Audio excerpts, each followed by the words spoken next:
Now for our story. Coming. Coming. Sounds like Aunt Mary. Randy. Hello, Mom. Oh, I'm home. oh, Randy. Randy. Yes, Randy Lane had come home at last. And characteristically, he dropped in unannounced to surprise them all. And now Peggy and Lefty come running to find Aunt Mary in the doorway clasped in her tall son's arms while Nicholas Dorn stands by looking very much surprised. And meanwhile, Jane Plummer, who had been visiting with Aunt Mary in the kitchen, slipped quietly out of the back door. Her heart was pounding as she realized Randy was home, and she was sure that her thrilling happiness would be too apparent, especially to Randy.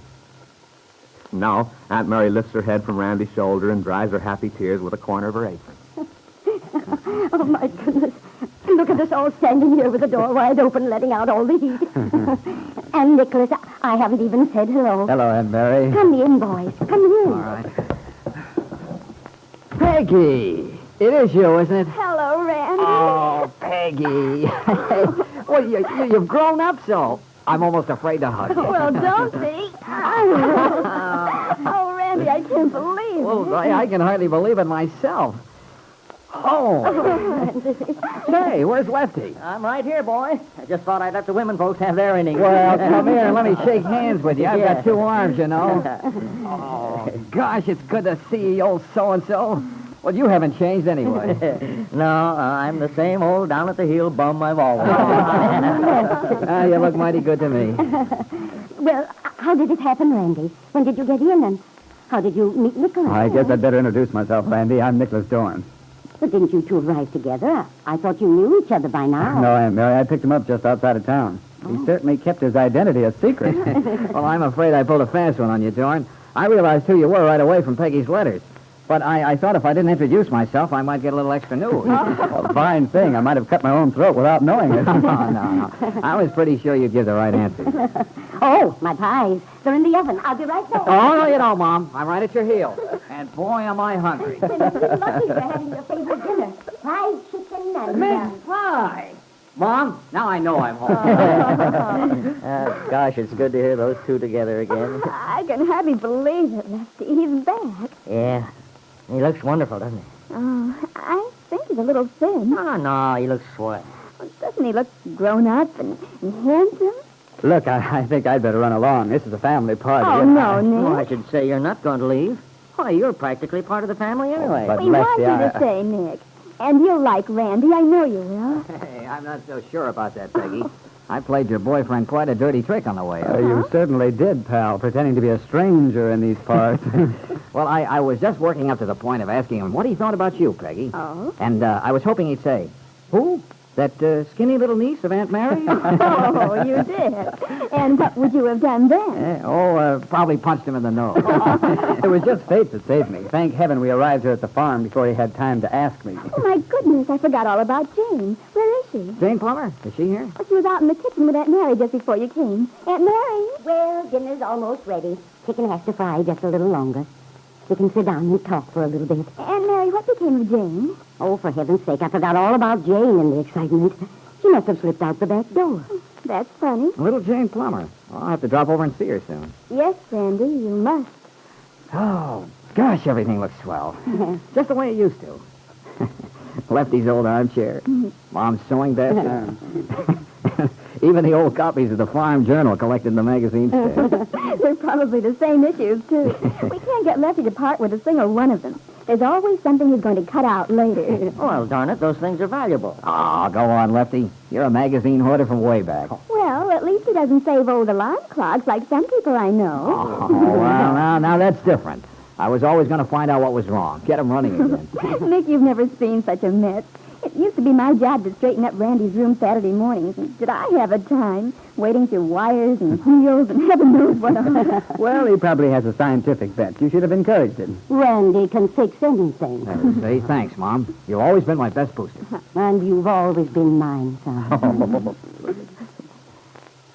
Well, Randy, everything in the house looks the same, but what about all of us? Do you see any change? Oh, you look about the same, Lefty. And Mom. But, Peggy's certainly a different girl. I am? How, Randy? Well, you've grown up so much. Oh, my, I noticed it, too, even though I've been able to see it happening. Well, I'm glad you noticed it anyway. I was afraid you wouldn't. Yeah, Peggy, you're quite a young lady now. Of course, I'd gathered from letters that you'd turned into a very pretty gal.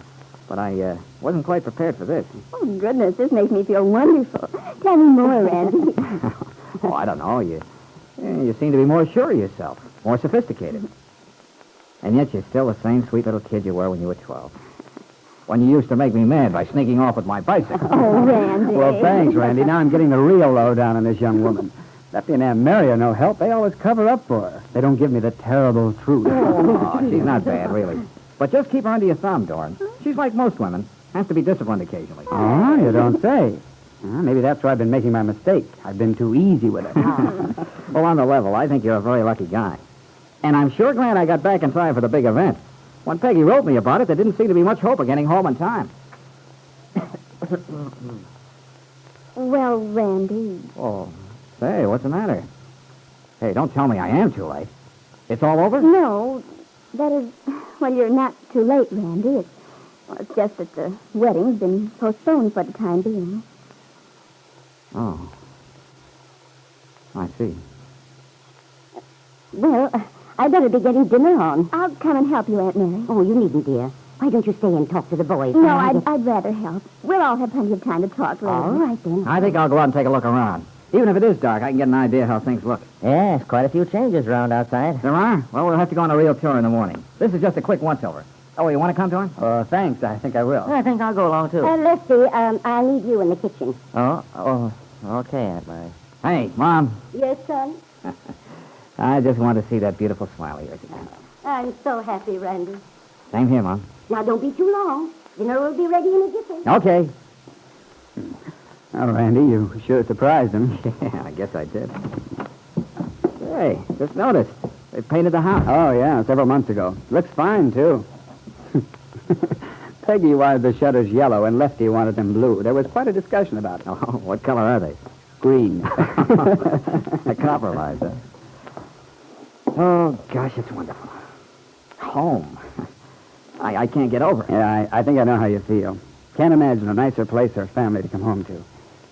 And it'll be wonderful for them to have you back, too. Mother and Lefty have been doing fine, but they could certainly use some help keeping things up. I know. I'm going to pitch in and help the next few months. Until I decide just what I'm going to do.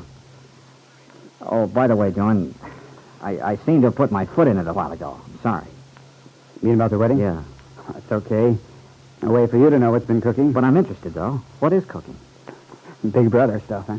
Well, I guess that's it. I've always felt more like a brother to Peggy than a cousin. Hope you don't mind. Oh, no, not at all. Well, briefly, Peggy and I were both pretty beat-up characters when we first met. And after we'd known each other quite a while, we decided to join forces. Get married on a basis of mutual respect and understanding, omitting all the usual more sentimental aspects. What happened? You're probably way ahead of me already. I upset the apple cart by falling in love with her. Well, that's not much of a surprise. No, I suppose any idiot would have foreseen it. Anyone but me. Created quite a situation. I don't get it. Well, you see, there's Bill Meade. You know the guy, don't you?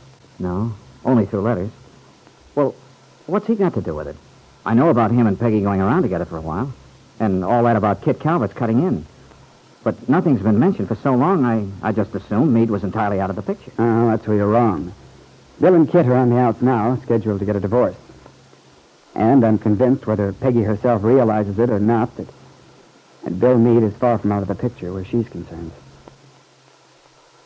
Nicholas Dorn's voice was positive, but what Nicholas didn't know was that Bill Meade might not be able to get a divorce.